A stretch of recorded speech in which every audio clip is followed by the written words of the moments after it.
ആദ്യം ഞാൻ CPM പ്രതിനിധിയിലേക്ക് പോകുന്നു. ഡോക്ടർ PK ഗോപൻ, ഇപ്പോൾ വേണുവിൻ്റെ മരണവുമായി ബന്ധപ്പെട്ട് ആശുപത്രി സൂപ്രണ്ട്, മെഡിക്കൽ കോളേജ് സൂപ്രണ്ടും അവിടുത്തെ ഡോക്ടർമാരും പറയുന്നത് ചികിത്സാ പിഴവില്ല എന്നുള്ളതാണ്.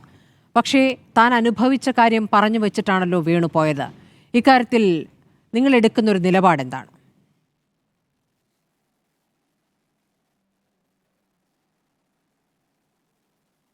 ആദ്യമായിട്ട് പ്രിയപ്പെട്ട ശ്രീ വേണുവിൻ്റെ നിര്യാണത്തിൽ അനുശോചനം രേഖപ്പെടുത്തുകയാണ്.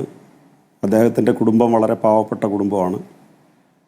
നേരത്തെ ശ്രീ സ്മൃതി കൃത്യമായി ചൂണ്ടിക്കാണിച്ചതുപോലെ ഓട്ടോറിക്ഷ ഓടുന്ന വരുമാനം കൊണ്ട് ജീവിക്കുന്ന കുടുംബമാണ്.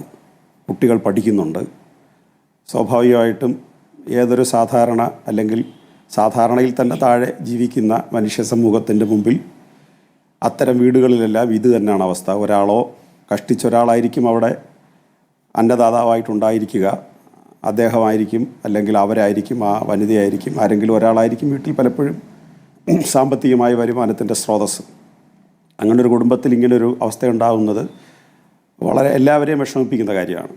എല്ലാ അർത്ഥത്തിലും അത് അയൽക്കാരിലും അവരുടെ ബന്ധുക്കളിലും പൊതുസമൂഹത്തിലുമൊക്കെ ആ കുടുംബം ഒരർത്ഥത്തിൽ വളരെയധികം സഹതാപം എന്ന് വേണമെങ്കിൽ പറയാൻ പറ്റില്ല, പക്ഷേ ഒരു കാരുണ്യം അർഹിക്കുന്നു.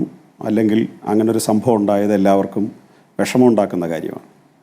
പക്ഷേ നമ്മൾ കാണേണ്ടുന്നൊരു കാര്യം, മെഡിക്കൽ കോളേജിൽ നിന്ന് വന്നിട്ടുള്ള റിപ്പോർട്ടുകൾ പരിശോധിക്കുമ്പോൾ, അതിൻ്റെ സാങ്കേതിക വശങ്ങൾ പരിശോധിക്കുമ്പോൾ അത് ഒരു ഗുരുതരമായ പിഴവിൻ്റെ അടിസ്ഥാനത്തിൽ ഒരു മരണം സംഭവിച്ചു എന്നിടത്തേക്ക് നമുക്ക് എത്താൻ കഴിയുമോ എന്ന് സംശയമാണ്. കാരണം അദ്ദേഹത്തെ ഇവിടുന്ന് കൊല്ലത്തെ ജില്ലാ ആശുപത്രിയിൽ നിന്നാണ് റെഫർ ചെയ്യുന്നത്. കൊല്ലത്തെ ജില്ലാ ആശുപത്രി റെഫർ ചെയ്യാൻ കാരണം, കൊല്ലത്തെ ജില്ലാ ആശുപത്രിയിൽ ഒരു പരിധി വരെയുള്ള രോഗികളെ ഒക്കെ തന്നെ അവർക്ക് സാധ്യമാവുമെങ്കിൽ അത് പരിശോധിക്കാനും അവിടെ തന്നെ പരിഹരിക്കാനുമുള്ള സംവിധാനങ്ങൾ ആ ആശുപത്രിയിലുണ്ട്. അവിടെ ആൻജിയോഗ്രാം ചെയ്യുന്നുണ്ട്, ആൻജിയോപ്ലാസ്റ്റി ചെയ്യുന്നുണ്ട്, എല്ലാം കൊല്ലത്ത് സാധ്യമാണ്. പക്ഷേ ഈ രോഗിയെ സംബന്ധിച്ച് അത് ചെയ്യാൻ പര്യാപ്തമായ വിധത്തിലല്ല എന്നുള്ളത് കൊണ്ടാണ് അവർ തിരുവനന്തപുരം മെഡിക്കൽ കോളേജിലേക്ക് റെഫർ ചെയ്യുന്നത്. തിരുവനന്തപുരം മെഡിക്കൽ കോളേജിലെത്തിയ രോഗിയെ അദ്ദേഹത്തിന് 2-3 ദിവസം ഇക്കാര്യത്തിൽ പരാതിയുണ്ട് എന്നുള്ളതാണല്ലോ അദ്ദേഹത്തിൻ്റെ വോയിസിലൂടെ നമുക്ക് മനസ്സിലാവുന്നത്. പക്ഷേ അദ്ദേഹം ആരോപിച്ചത് അദ്ദേഹത്തിൽ നിന്ന് ആരെങ്കിലും കൈക്കൂലി ആവശ്യപ്പെടുകയോ കൈക്കൂലി കൊടുക്കാത്തതിൻ്റെ പേരിൽ ചികിത്സ അദ്ദേഹത്തിന് നിഷേധിക്കുകയോ ചെയ്തതായിട്ടല്ല അദ്ദേഹത്തിൻ്റെ ആരോപണം. അദ്ദേഹം പൊതുവായി നടത്തിയ ഒരാക്ഷേപമാണ് തനിക്ക് ചികിത്സയുടെ പരിമിതി ഉള്ളത് ഏതെങ്കിലും തരത്തിൽ കൈക്കൂലി കൊടുക്കാത്തത് കൊണ്ടായിരിക്കണം എന്നാണ് അദ്ദേഹം സംശയം ഉന്നയിച്ചത്.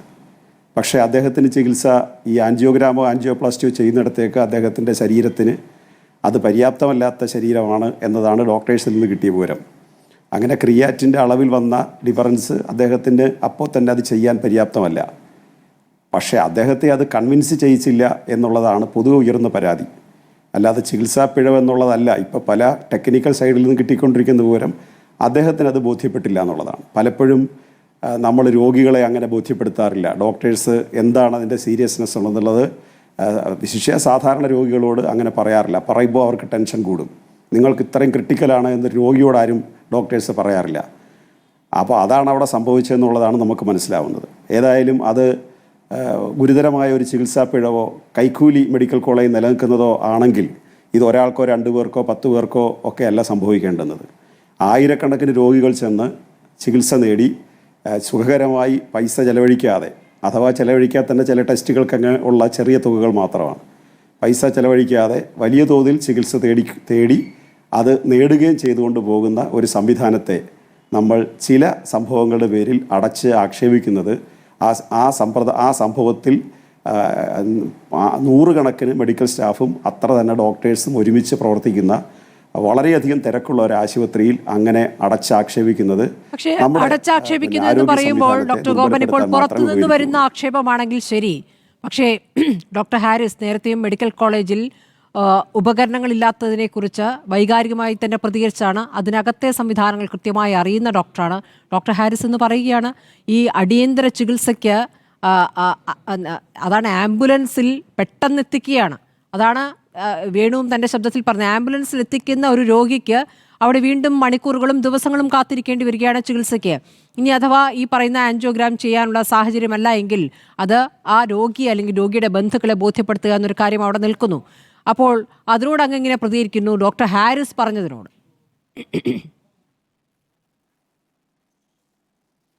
ഡോക്ടർ ഹാരിസ് പോലെ ആ സിസ്റ്റത്തിനകത്ത് നിന്ന ഒരാൾ അങ്ങനെ പറയുന്നത്, ചില കാര്യങ്ങളൊക്കെ അദ്ദേഹത്തെ നമ്മൾ കേട്ടത് വളരെ സതുദ്ദേശപരമായിട്ടാണ്. പക്ഷേ ഈ ഒരു ഘട്ടത്തിലൊക്കെ അദ്ദേഹത്തെ പോലെ ആളുകൾ ഇങ്ങനെ പ്രതികരിക്കുന്നത് അത്ര സതുദ്ദേശപരമാണെന്ന് തോന്നുന്നില്ല. കാരണം അദ്ദേഹത്തിൻ്റെ വോയിസിന് വലിയ വിലയുള്ള ഒരു സമയമാണിത്. അത് ആരായാലും, അദ്ദേഹം മാത്രമല്ല, ആ ഹോസ്പിറ്റലകത്ത് നിന്ന് ഉണ്ട്. അദ്ദേഹത്തെ പോലൊരു ഡോക്ടർക്കെതിരെ ആയിരിക്കുമല്ലോ ഇദ്ദേഹം ഈ പരാതി പറഞ്ഞ്. അദ്ദേഹം നാളെ ഈ പരാതി കേട്ട ഡോക്ടർ നാളെ മാറിയെന്നുകൊണ്ട് ഇങ്ങനെ പറയാൻ അദ്ദേഹം സ്വന്തം കയ്യിൽ നിന്ന് കാശെടുത്ത് ചികിത്സിച്ച ഒരു ഡോക്ടറാണ്. ചികിത്സയ്ക്ക് സംവിധാനങ്ങളില്ലാതെ രോഗികളിൽ നിന്ന് തന്നെ പൈസ പിരിച്ച് തന്നെ സംവിധാനങ്ങൾ എത്തിക്കാൻ ശ്രമിച്ചിട്ടുള്ള ഡോക്ടറാണ്. അദ്ദേഹം പറഞ്ഞിരിക്കുന്നത് ഏതെങ്കിലും ഒരു വ്യക്തിയെയല്ല, ഈ സംവിധാനത്തിൽ വരുന്ന, ഈ സിസ്റ്റത്തിൽ വരുന്ന പിഴവിനെ കുറിച്ചാണല്ലോ പറയുന്നത്. അത് പറഞ്ഞുകൂടാ എന്നെങ്ങനെയാണ് അങ്ങേക്ക് ശഠിക്കാനാവുക? പറഞ്ഞ ഒരു കാര്യമാണ് തറയിൽ കിടത്തുന്നു രോഗികളെ എന്നുള്ളത്. മെഡിക്കൽ കോളേജുകളിൽ ഒരാളും തറയിൽ കിടക്കുന്നില്ല എന്ന് അങ്ങേക്ക് ഉറപ്പിച്ച് പറയാൻ പറ്റുമോ? അങ്ങനെയല്ലല്ലോ, നമ്മൾ കാണുന്നതല്ലേ. ഉറപ്പിച്ച് പറയാൻ പറ്റില്ല. മെഡിക്കൽ കോളേജിൽ അത്രമാത്രം തിരക്കുണ്ട്. പഴയതുപോലല്ല നമ്മുടെ സർക്കാർ ആശുപത്രി ചെല്ലുന്ന രോഗികളുടെ എണ്ണം, പഴയതിനേക്കാൾ കൂടുതലാണ്. നേരത്തെ ഒരു 10 വർഷത്തിന് മുമ്പ് 100 രോഗികളെ എടുത്താൽ ഒരു 13-14 പേര് ആണ് സർക്കാർ ആശുപത്രി ചെല്ലുന്നത്. ഇപ്പം 100 രോഗികളെ എടുത്താൽ കേരളത്തിലെ ഏറ്റവും വലിയ ഡോക്ടേഴ്സ് ഉള്ളതും കേരളത്തിൽ എണ്ണം കൂടുതലുള്ളതും പ്രൈവറ്റ് ഹോസ്പിറ്റൽസാണ്. പക്ഷേ ആ പ്രൈവറ്റ് ഹോസ്പിറ്റലിൽ ചെല്ലുന്നതിനേക്കാൾ കൂടുതൽ പേഷ്യൻസ് ഇപ്പോൾ സർക്കാർ ആശുപത്രി ചെല്ലുന്നുണ്ട്. ചികിത്സ കിട്ടാത്തത് കൊണ്ടല്ല ചെല്ലുന്നത്, അവർക്ക് ചികിത്സ കിട്ടുമെന്നുള്ളത് കൊണ്ടാണ് ചെല്ലുന്നത്. അങ്ങനെ എത്ര ആയിരക്കണക്കിന് റിക്കവർ ചെയ്ത് പോകുന്ന ഒരു സ്ഥലമാണ് മെഡിക്കൽ കോളേജ്. ആശ്രയിക്കാൻ കഴിയാത്തവർ കൂടിയാണല്ലോ മെഡിക്കൽ കോളേജിലേക്ക് വരുന്നത്. ഞാൻ അങ്ങയിലേക്ക് വരാം. ഇപ്പോൾ സിന്ധു ഉണ്ട്, വേണുവിന്റെ ഭാര്യ. ഞാനൊന്ന് സിന്ധുവിലേക്ക് പോയ ശേഷം അങ്ങയിലേക്ക് വരാം.